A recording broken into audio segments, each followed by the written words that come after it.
This presentation, titled How to Conduct an Efficient Integrated Management System Audit, comes to us from Rick Litz. Rick is the founder and president of Litz Quality Technologies, Inc. He has many years of corporate, manufacturing, and consulting experience and is an Exemplar Global Quality Management Systems Registered Lead Auditor, a Probitas Authentication AS9100 Aerospace Experience Auditor, and an IAQG Qualified AS9100 Aviation, Space, and Defense Auditor. Rick has been a member of and the AS9100 subject matter on a committee to protect impartiality for an international QMS registrar. He is the U.S. expert representative for the U.S. Technical Advisory Group to the International Organization for Standardization, PC 302 Committee. He is a senior member of ASQ, an ASQ certified quality engineer, and a certified quality auditor. And with that, take it away, Rick. Thank you, Mike, for the kind introduction. It's appreciated. And I appreciate the opportunity from Exemplar Global to present this presentation on how to conduct an efficient integrated management system audit. The agenda will be able to look at some definitions, some types of audits, program opportunities, some audit methods, some major pitfalls to efficient audits, and an example using a QMS and a EMS, so a quality management system and a environmental management system that are integrated, and the auditing steps, and using the ISO 19011-2018 guideline for auditing management systems as a standard for the auditors. So in the definition of a management system within ISO, it defines a management system as a system to establish policies and objectives and to establish processes to achieve those objectives. So a sector management system is nothing more than a management system that is used to direct and control an organization with regard to the sector requirements. So in this case, we're going to be talking about a quality and environmental sector. Some different types of audits are combined audits. The approach is when two or more management systems of different disciplines are audited together. And an integrated audit is where the different systems are essentially combined or integrated into one system, as opposed to the combining where you have two separate systems, but you audit them together. So the integrated one is the one that we're talking about today. So some program opportunities are integrated audits are conducted at one time looking at both systems. It helps to minimize time and travel distances, whether you're a first party, second party, or third party auditor. And it matches the level of auditor competence to achieve the audit objective, and then aligns the audit dates with the auditee's availabilities, which helps make it more effective. Different types of audit methods are, we can do on-site, which is the preferred method of face-to-face, but also virtual auditing using online environment, and remote audits using audit technologies to gather information, interview the auditees when face-to-face methods are not possible or desired. So at this time, we are seeing a lot of remote audits because of the current pandemic in the world. And we think that it's going to continue. I'll take a look at 8 major pitfalls to an efficient integrated audit, and starting with the 8th one. I'm taking notes. So as auditors, we're asking questions, we're receiving information back from the auditees, so we need to take notes. The 7th one is writing a request for corrective action. Should something be found, writing up the request for the corrective action. In this case, you're dealing with 2 or more different types of systems. And the 6th one is report writing. So then we'll be looking at what kind of report is being written for the integrated audit. Is it a single report or is it separate reports? 5 is a lack of applicable regulatory or statutory requirements within the organization or within the country or the region that you are auditing in. The fourth one is auditor training. It's difficult to do effective and efficient audits if an auditor does not have training in how to conduct those audits. The third one is lack of confidence. Many auditors, when they go to audit integrated systems, they're not really confident, and that shows to the auditees, and it can lead to problems and inefficiencies in conducting the audit. The second one is not sure of the scope of the audit. When we talk about the scope, we're looking at the boundaries of it. What does it involve? How many sites? How's the organization set up? And then the number one, the most common, is not being prepared. And this leads to having problems with the effectiveness of the audits.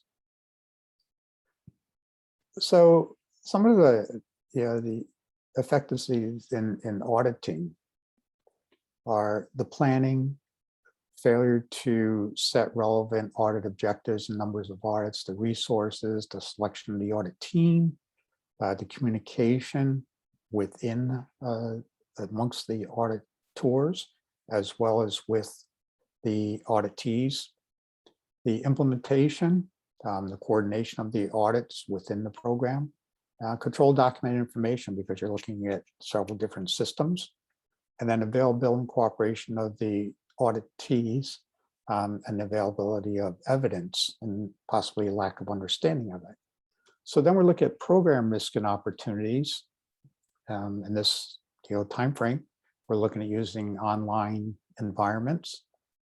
It follows the same audit process to verify objective evidence, to ensure appropriate technology requirements, remote access protocols, conducting technical checks, contingency plans in case of problems, such as wireless signals.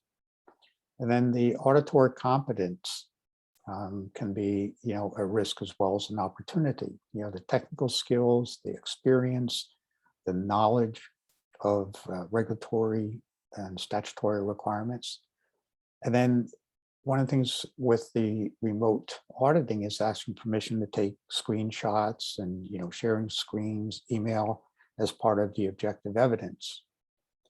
So all these things need to be considered. So when we take a look at an example of a quality management system and an environmental management system with an integrated audit, becoming familiar with the quality management system. So no matter what the standard is, and in this example, using the ISO 9001:2015 requirement, there are 10 clauses of the standard.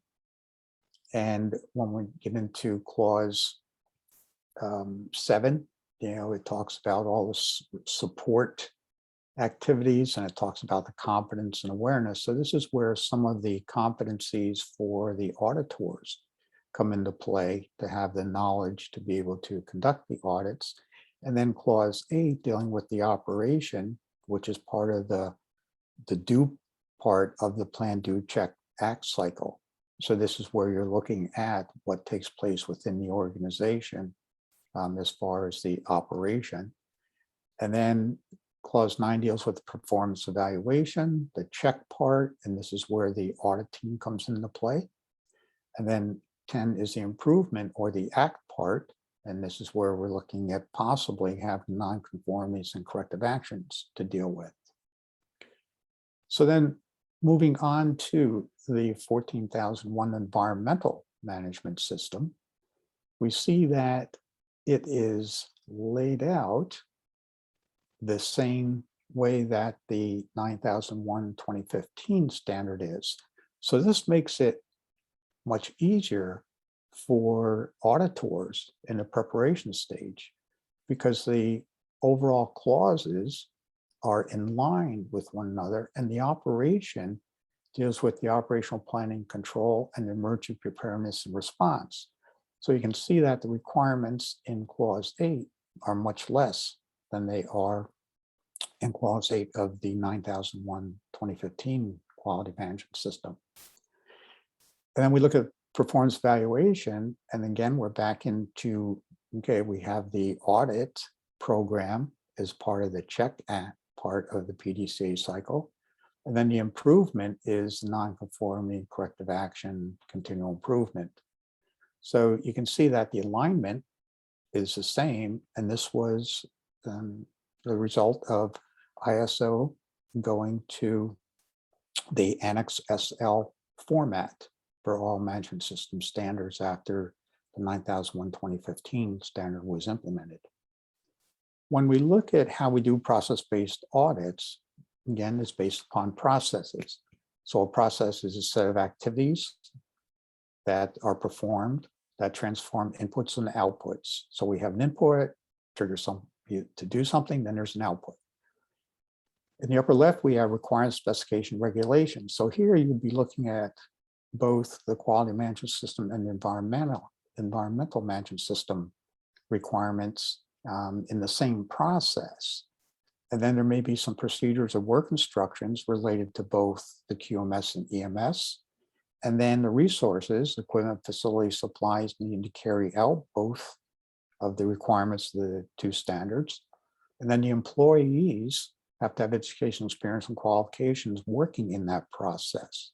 Otherwise, the outputs may not be correct. So this is the picture that the auditors have in looking at the integrated management systems.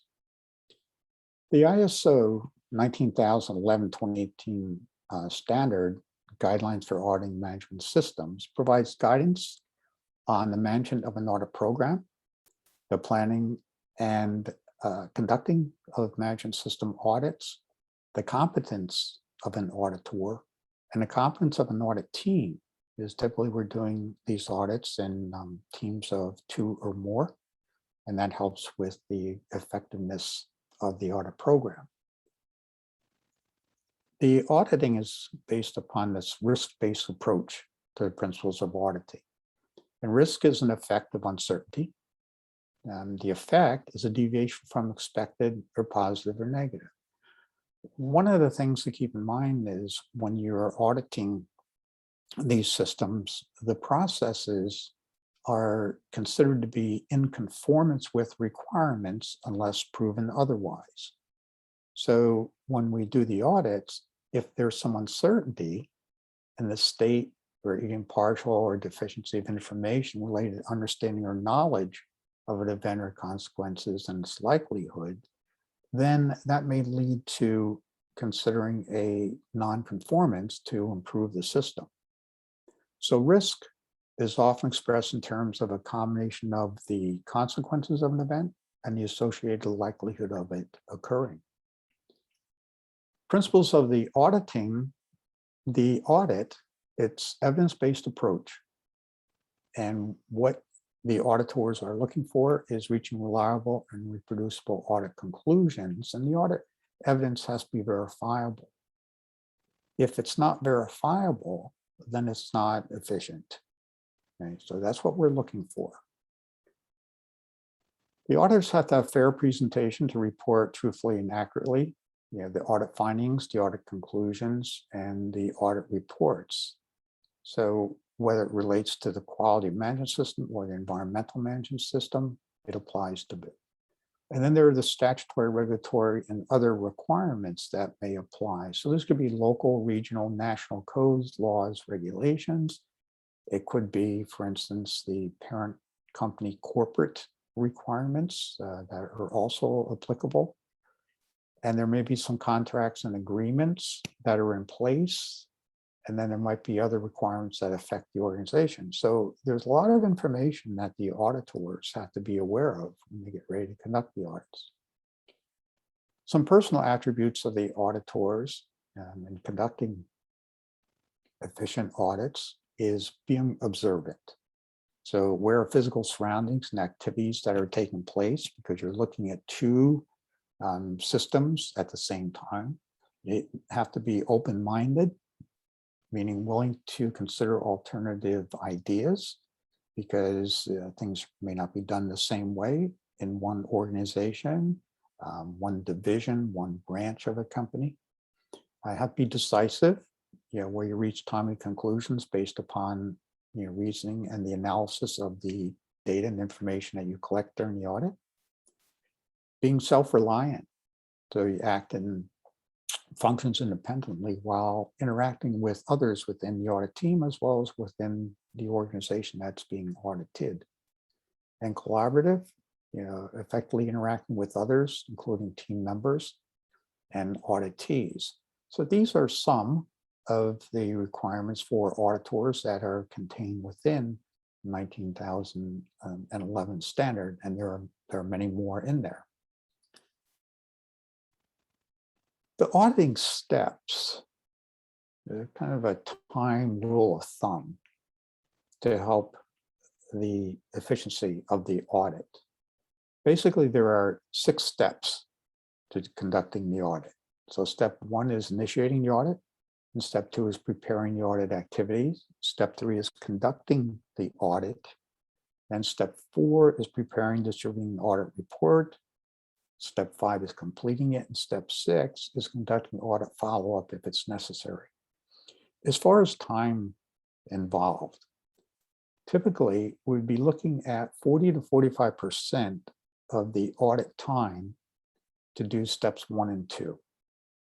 So the preparing of the audit activities, getting ready, because they're looking at 2 different systems, typically 40-45% of the time. And then the actual conducting of the audit would be looking at 40 to 45% of the time allotted. And then the final 10 to 20% would be devoted to step 4, 5, and 6. So the difference here, if we were just auditing one system, we might be looking at the 40% step 1 and 2, 40% step 3, and the 20% for steps 4, 5, and 6. But because we're doing integrated audits and we want to be more efficient, we may have to spend more time up front. So that's why the recommendation is the 45% of the time would be devoted to those parts for the integrated systems. So initiating the audit, the scope, the extent of boundaries of the audit, what are the physical locations, what are the activities and processes that are being audited, and the time covered by the audit. The audit criteria, the references against which conformity is determined, the policies, procedures, work instructions, the standards, the ISO standards, the laws, regulations that are applicable. And it's really up to the auditee organization to determine what are the laws and regulations that apply to their business or their organization. So as auditors, we would be checking to confirm that they are indeed conforming to those requirements. And then industry or business sectors, depending upon what the organization does. Preparing for the audit activities, become familiar with the system prior to the audit, reviewing procedures, manuals if they exist, standards. So you want to review all the relevant information. And then also, if there are previous audit reports, you want to take a look at those to see what was discovered during the audit. And we're always looking for the positive things that go on within an organization, as well as those things that might be improved.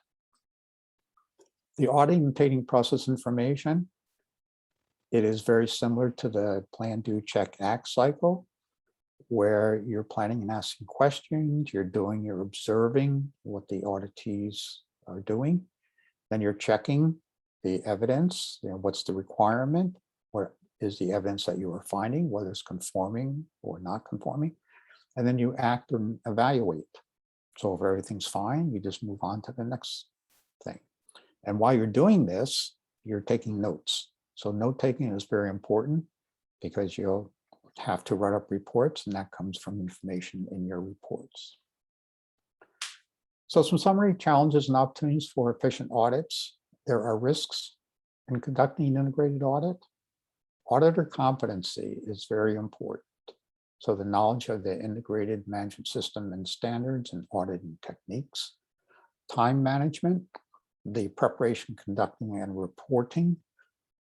Writing reports, determine whether it's going to be a single integrated report where you're identifying the quality and environmental at the same time, or whether you are writing separate reports for the quality management system and a separate report for the environmental management system. The auditing methods can be a challenge, depending whether it be on-site or remote. Use of the process summaries, the diagram that was shown earlier, it's easy to follow, and you can ask the auditees to walk you through their process and also look at both the quality and the environmental management system at the same time. And then knowledge of the ISO 19011, 2018 guidelines for auditing management systems and the use of it for integrated audits. And the standard does talk about integrated audits, combined audits. So it's a very good document to become familiar with as auditors. And the more integrated audits you do, the more comfortable you'll be in conducting them, and you'll become more efficient because they don't want to waste time, money, and effort for the organization as well as the auditors. For references, the standards, the guidelines for auditing management system, the 9000 2015 quality management system fundamentals vocabulary, as well as the ISO.org site. So how to conduct an efficient integrated management system audit. And thank you for attending. And I hope that you learn at least one thing to help you conduct efficient integrated audits in the future. If you have any questions, feel free to reach out, and best of luck with your auditing. And thank you, Rick Letts, for that look at how to efficiently conduct an integrated management system audit. And that concludes this presentation.